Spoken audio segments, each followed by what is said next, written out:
എന്തായാലും ശാസ്താംകോട്ട താലൂക്ക് ആശുപത്രിയിൽ നിലവിൽ നടപടിക്രമങ്ങളൊക്കെ പൂർത്തിയാക്കിയിട്ടുണ്ട്. ഇനി ഉടൻ തന്നെ മിഥുനെ വഹിച്ചുകൊണ്ട് വിലാപയാത്ര സ്കൂളിലേക്ക് പുറപ്പെടും. ഇപ്പോൾ ദൃശ്യങ്ങളിൽ കാണുന്നത് മിഥുൻ്റെ വീട്ടിലെ ദൃശ്യങ്ങളാണ്. മിഥുൻ്റെ അമ്മമ്മയാണ്. ഏറ്റവും ദുഃഖത്തോടു കൂടിയാണ് അവർ അവിടെ ഉള്ളത് എന്നുള്ളതാണ്. ഒന്ന് എഴുന്നേറ്റിരിക്കാൻ പോലും കഴിയാത്ത സാഹചര്യമാണ്. കാരണം സ്വന്തം അമ്മ, മിഥുൻ്റെ അമ്മ ഉത്തരവാദിത്തത്തോടെ ഏൽപ്പിച്ചിട്ട് അവനെ തിരികെ ആരോഗ്യത്തോടു കൂടി ഏറ്റവും സന്തോഷത്തോടു കൂടി തിരികെ നൽകാൻ തനിക്ക് സാധിച്ചിട്ടില്ലല്ലോ എന്നുള്ളൊരു കുറ്റബോധമായിരിക്കാം ആ അമ്മമ്മയ്ക്ക്. എന്തായാലും ആ വീട്ടിൽ നിന്നുള്ള ദൃശ്യങ്ങളാണ് ഇപ്പോൾ പ്രേക്ഷകർ കാണുന്നത്. സുജു ടി ബാബു തുടരുന്നുണ്ട് എന്ന് മനസ്സിലാക്കുന്നു. സുജു, ഇനി സ്കൂളിൽ പൊതുദർശനമാണ്. സ്കൂളിൽ പൊതുദർശനം കഴിഞ്ഞതിന് ശേഷം വീട്ടിലേക്ക് എത്തും. നിലവിൽ വീട്ടിലെ ഒരുക്കങ്ങൾ എങ്ങനെയാണ് സംസ്കാര ചടങ്ങിനുള്ള?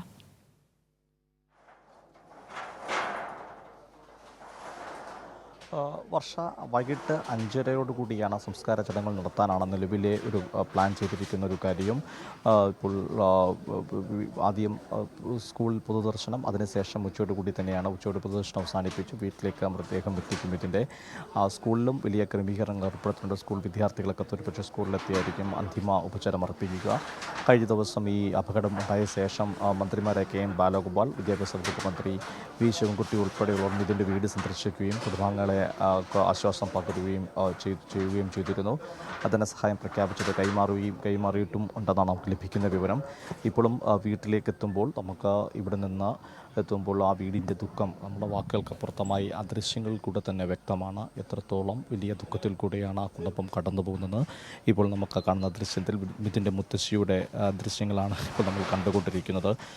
കഴിഞ്ഞ ദിവസം മുതൽ തന്നെ മുത്തശ്ശിക്ക് ഏറ്റവും പറയാനുള്ളത് മിഥുൻ്റെ അമ്മ തൻ്റെ കയ്യിൽ ഏൽപ്പിച്ചിട്ട് പോയത് 2 മിടുക്കരായ കുട്ടികളെയാണ്. തിരികെ എത്തുമ്പോൾ അതിലൊരാൾ മരണപ്പെട്ടു എന്നത് മിഥുൻ്റെ മുത്തശ്ശിയെ സംബന്ധിച്ചോളം അമ്മയോട് എന്ത് പറയും? ആ കാര്യത്തിൽ അവർക്ക് വലിയ ദുഃഖത്തിലാണ്.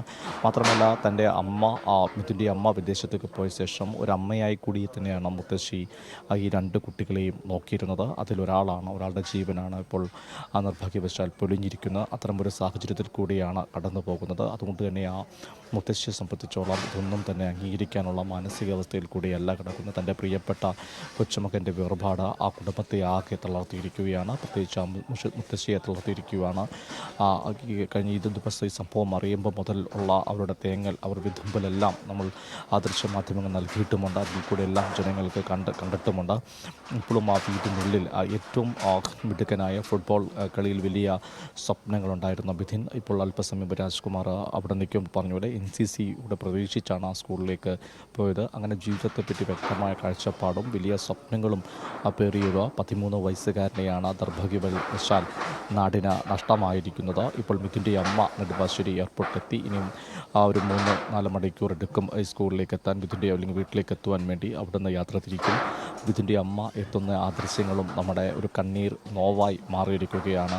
സാധാരണ വിദേശത്ത് പോയിട്ട് വരുമ്പോൾ മക്കൾക്ക് ആവശ്യമുള്ള കാര്യങ്ങളും അവർക്ക് വേണ്ടതൊക്കെ മേടിച്ചുകൊണ്ട് ഒരു അമ്മ ഒരു സന്തോഷത്തോടെ വരികയായിരിക്കാം സാധാരണ ചെയ്യുന്നത്. എന്നാൽ ഇപ്പോൾ ആ സ്ഥിതിയിൽ നിന്ന് മാറി ഇപ്പോൾ ഏറ്റവും സങ്കടകരമായ കാഴ്ചയിലേക്കാണ് അമ്മ വന്നിറങ്ങുമ്പോൾ കാണുന്നത്. ഉറ്റവരെയും മുടിയവരെയും കെട്ടിപ്പിടിച്ചുകൊണ്ട് കരയുന്ന അമ്മയുടെ ദൃശ്യങ്ങളാണ് നമ്മൾ അല്പസമയം മുമ്പ് കണ്ടത്. ഇപ്പോൾ മിഥുൻ്റെ മൃതദേഹം സ്കൂളിലേക്ക് എത്തിക്കാൻ വേണ്ടി ആംബുലൻസിൽ കയറ്റിയതിൻ്റെ ദൃശ്യങ്ങളും വരുന്നുണ്ട്. എന്തായാലും നമ്മുടെ ഈ TV സ്ക്രീനിൽ കാണിക്കുന്ന 3 ദൃശ്യങ്ങളും തീർത്തും ദുഃഖകരമായ ഒരു സംഭവം. ഒരു വശത്ത് മിഥുൻ്റെ ചേതനയേറ്റ ശരീരത്തിൻ്റെയും ആംബുലൻസിൻ്റെയും ചിത്രങ്ങൾ കാണുമ്പോൾ മറുഭാഗത്ത് ഈ അമ്മയുടെ മുത്തശ്ശിയുടെ